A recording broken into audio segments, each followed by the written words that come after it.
warahmatullahi wabarakatuh. Hai sahabat semua, kali ini kita akan belajar bersama tentang materi perpangkatan. Sebelum kita masuk ke materi perpangkatan, pada video sebelumnya kalian sudah belajar bersama bagaimana pola penyebaran virus corona.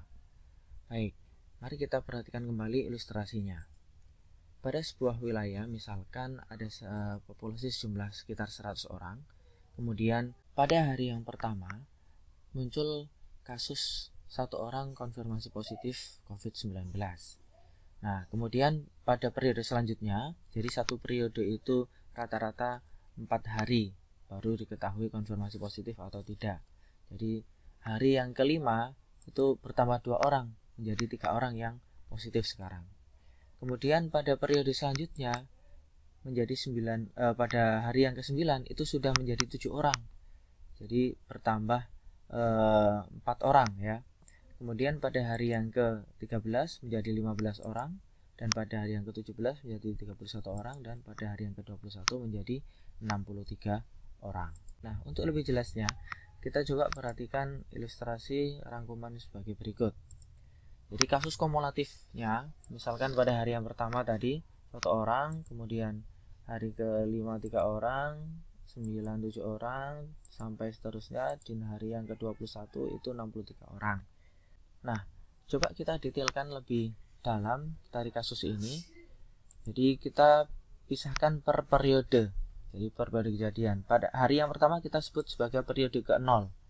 Di sini ada 1 kasus. Kemudian hari yang kelima kita sebut periode ke-1, ada 2 kasus. Hari yang ke-9 kita sebut periode kedua, 4 kasus.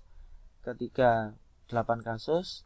Periode keempat itu 16 kasus, dan periode kelima ada 32 kasus. Baik, kita coba fokus ke periode kejadian ini ya.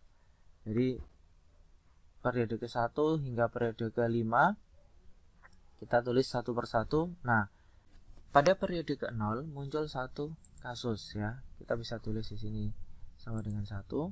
Pada periode ke-1 muncul 2 kasus. Itu 2 kasus ini bisa tulis dengan 2 ya. Periode kedua muncul 4 kasus. 4 kasus bisa kita tulis 2 kali 2. Periode ketiga muncul 8 kasus, bisa kita tulis 2 kali 2 dikali 2. Ketika periode 4 16 kasus, bisa kita tulis 2 dikali 2 dikali 2 dikali 2 ya, karena 16 itu 2 dikali 2 adalah 4, dikali 2 adalah 8, dikali 2 adalah 16. Dan 32 kasus bisa kita tulis 2 dikali 2 dikali 2 sebanyak 5 kali. Nah, sahabat semuanya, di sini muncul angka 2 yang dikalikan berulang ya. Maka ini sebetulnya adalah kita masuk dalam konsep bilangan berpangkat atau perpangkatan. Misalkan begini, ada bilangan A yang kita kalikan sebanyak n kali.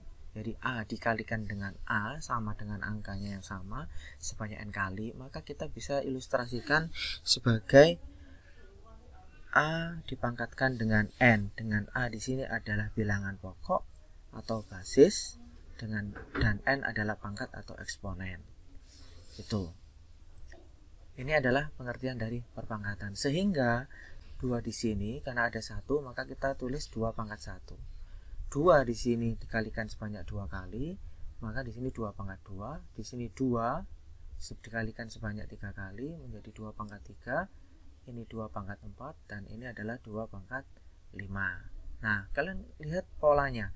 Ini 2 pangkat 5 naik 2 pangkat 4, 2 pangkat 3, 2 pangkat 2, 2 pangkat 1, maka di sini adalah 2 pangkat 0. Itu ya. Sekarang mari kita coba contoh soalnya. Baik, contoh yang pertama. 3 pangkat 4 itu berarti 3 dikalikan 3 sebanyak 4.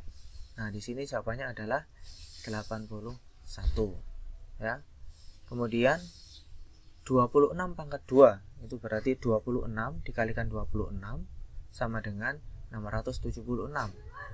Dan contoh yang ketiga, min 5 pangkat 3 berarti min 5 dikalikan min 5 dikalikan min 5. Jadi min 5 nya dikalikan sebanyak 3 kali, hasilnya adalah negatif 125. Dan yang terakhir, setengah dipangkatkan 5 berarti setengah dikalikan setengah sebanyak 5 kali. sama dengan 1/32. Itu konsep dari perpangkatan. Semoga bermanfaat. Assalamualaikum warahmatullahi wabarakatuh.